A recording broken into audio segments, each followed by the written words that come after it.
இயேசு உங்களை நேசிக்கிறார். பிரியமானவர்களே, இந்த நாளில் ஆண்டவர் நம்மளோடு பேசும்படியாய் வேதத்திலிருந்து ஒரு வசனத்தை கூட வாசித்து ஆண்டவர் நம்மளோடு இடைபடுகிற, ஆண்டவர் நம்ம கற்றுக் கொடுக்கக்கூடிய காரியத்தை பார்ப்போம்.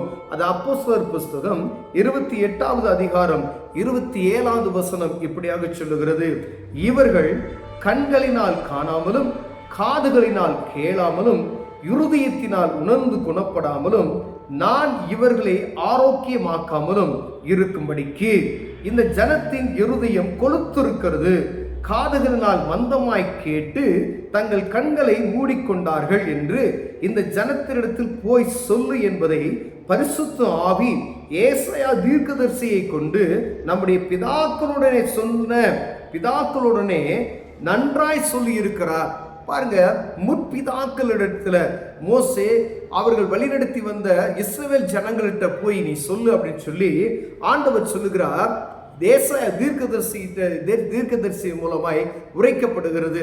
இவருடைய இருதயங்கள் கொழுத்து நல்ல கொழுகொழுன்னு இருக்கிறது.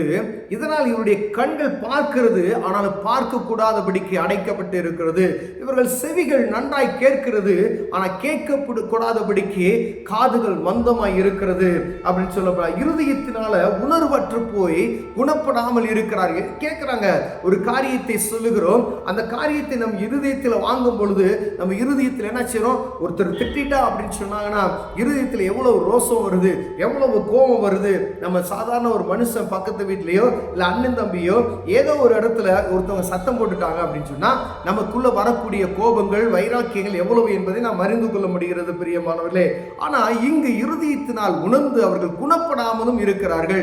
ஒரு மனுஷன் திட்டான் அப்படின்னு சொன்னா அவன் மேல எவ்வளவோ கோபம் வருது. என் சகோதரன் என்னை திட்டான் அப்படின்னு சொன்னா அவன் மேல இவ்வளவு வைராக்கியம் உண்டாகுது.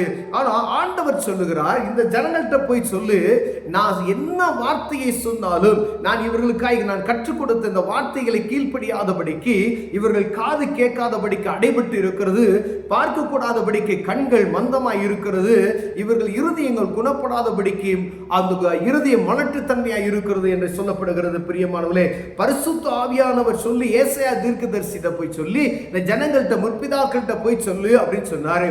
அதே போலதான் நம் முற்பிதாக்கள்கிட்ட நம்ம எப்படி தீர்க்கதரிசி போய் சொன்னாரோ, இந்த புதிய ஏற்பாட்டின் காலத்துல இந்த 2025வது ஆண்டு காலத்துல அநேக தீர்க்கதரிசிகள் மூலமாய், அநேக ஊழியக்காரர்கள் மூலமாய், அநேக தேவ மனிதர்கள் மூலமாய், நாம் பார்க்கக்கூடிய விசுவாசிகள் மூலமாய் நமக்கு அறிவுரைகள் வந்து கொண்டே இருக்கிறதை நாம் புரிந்து கொள்ள முடிகிறது. பிரியமானவர்களே, இதை நீங்க செய்யாதீங்க, இந்த இடத்துக்கு நீங்க போகாதீங்க, இதை நீங்க பார்க்காதீங்க, இது ஆண்டவருக்கு விருப்பமில்லாத செயல் என்று மீண்டும் மீண்டுமாய் ஏதோ ஒரு சூழ்நிலை, யாரோ ஒரு மனிதர் உங்களுக்கு சொல்லிக்கொண்டே இருக்கிறார், நமக்கு சொல்லிக்கொண்டே இருக்கிறது நாம் புரிந்து கொள்ள முடிகிறது. பிரியமானவர்களே, எங்கும் ஆண்டவருடைய சுவிசேஷம் அறிவிக்கப்பட்டு கொண்டு இருக்கிறது. வேத வசனங்கள் மூலமாய், ஆலயத்தின் மூலமாய், டெலிவிஷன் மூலமாய், யூடியூப் மூலமாய் பலவிதமான சூழ்நிலைகள் நமக்கு நல் ஆலோசனைகள் வந்து கொண்டு இருக்கிறது நாம் புரிய முடிகிறது. ஆனால் அதை கேட்பதற்கு மனமற்று போனவர்களாய் அதை பார்க்கிறோம். நம்ம இப்படி ஒரு சுவிசேஷம் இங்கே நடந்து கொண்டு இருக்கிறது அப்படின்னு பார்க்கிறோம். ஆனா நம்ம கண் என்ன செய்யறது? அதை உணராதபடிக்கு குருட்டுத்தனமாய் கண் தெரியாதவனை போல அதை பார்த்தும் பார்க்காதது போல காணப்படுகிற இருதயம் கொண்டவர்களாய் இருக்கிறோம். பிரியமானவர்களே, நம்ம சத்தத்தை கேட்கிறோம், மனம் திரும்புங்கள், பரலோக ராஜ்யம் சமீபமாக இருக்கிறது என்று சத்தத்தை கேட்கிறோம். ஆனா மனம் திரும்புவதற்கு நமக்கு என்ன செய்யல? மனதில்ல. இந்த சத்தம் ஆண்டவர் என்னோடு தான் பேசுறார் என்கிற அந்த உணர்வு எனக்குள் இருக்கிறது, ஆனா குணப்படாதபடிக்கு. ஏன்னா அந்த வசனத்தை என் இருதயத்தில் வாங்கி அதை நான் அபியாசப்படுத்த கூடாதபடிக்கு என் இருதயம் கடினப்பட்டு இருக்கிறது. பிரியமானவர்களே, அப்ப இருதய கடினம் பாருங்க. உலக மனிதன் நம்ம வைராக்கியம் பாராட்டுகிறோம், உலக மனிதன் பேசுவது ஒரு ரோஷம் வந்து விடுகிறது. வானத்தையும் பூமியும் படைத்த தேவர் நம்மளோடு பேசக்கூடிய இந்த வார்த்தைக்கு செவி கொடுத்து அதை கற்பித்து அதன்படி நடப்பதற்கு நம்ம இறுதி என்ன செய்யல? ஒத்துக்கொள்ள மாட்டேங்கிறது. பிரியமானவர்களே, நல்வழிப்படுத்துவதற்கு ஏக நேரங்கள் அமைச்சரும் துன்பங்கள், துயரங்கள், பாடு, வேதனை, வியாதி, வறுமை, இதை தான் சொல்றோம். ஆனா ஆண்டவருடைய வார்த்தைக்கு செவி கொடுக்காதபடிக்கு நம் கண்களும் செவியும் இருதயம் அடைபட்டு இருக்கிறதை ஆண்டவர் சொல்லுகிறார்.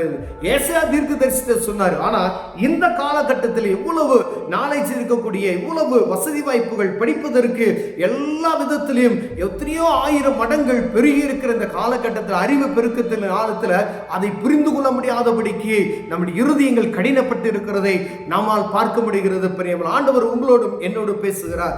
அங்க யாரோ பேசுறாங்க, ஏதோ ஒரு போதகர் பேசிட்டு போயிட்டார், ஏதோ கேட்டோம் அப்படின்னு சொல்லி போகாதபடிக்கு இந்த வார்த்தைகளை கேட்டு இருதயத்தில் அப்பியாசப்படுத்தி அதை நடைமுறைக்கு கொண்டு வரும் பொழுது தேவநாம மகிமைப்படும். பிரியமானவர்களே, சத்தம் வருது, அதை கேட்கிறோம், பார்க்கிறோம், ஆனா அதை உணர்வில்லாதபடி அப்படியே விட்டுட்டு போயிடுறோம். இது அது பாவம் அப்படின்னு சொல்லி உணர்த்துறாரு. ஒரு குடும்பத்துக்குள்ள காணப்படுகிற ஒரு பாவத்தை ஆலயத்துல போதகர் பேசும் பொழுது நமக்கு தெரியும், இந்த பாவம் செய்யாதீங்க, இதை செய்யக்கூடாது அப்படின்னு சொல்லி. ஆனா குடும்பத்தில் இருக்கிற 4 பேருக்குள்ள சமாதானமற்ற ஒரு சூழ்நிலை, அவர்களுக்கு இவர் விட்டு கொடுக்கணும், இவருக்கு அவர் விட்டு கொடுக்கணும்னு சொல்லி ஆண்டவரை என்ன செய்யறோம்? தூரப்படுத்துகிறோம். பிரியமானவர்களே, நம்மை ஜீவனோடு வைத்திருப்பது அவர் என்பதை நாம் அறிந்து கொள்ள முடியாது. இன்று வரைக்கும் நம்மை பாதுகாத்து வைத்திருக்கிறது அவர் என்பதை மறந்து போய் விடாதபடிக்கு அவருடைய சத்தத்துக்கு செவி கொடுத்து நடப்போமையினால் ஆண்டவர் நம்மை காத்து வழிநடத்த வல்லமையுள்ளவராய் இருக்கிறார். அவர் வார்த்தைக்கு செவி கொடுப்போம். கண்களை மூடுவோம், ஜெபம் செய்வோம். அன்பின் தகப்பனே, எங்கள் இருதயம், கண், செவி ஆண்டவரை உயிருள்ளதாய் காணப்பட்டு நாங்கள் ஜெபிக்கிறோம் ஐயா. மந்த இருதயம் மாறி போகட்டும், மந்த பார்வை மாறி போகட்டும் ஐயா, மந்த செவிகள் கேட்கப்படட்டும் நான் ஜெபிக்கிறேன். இயேசுவின் நாமத்தில் பிதாவே, ஆமென்.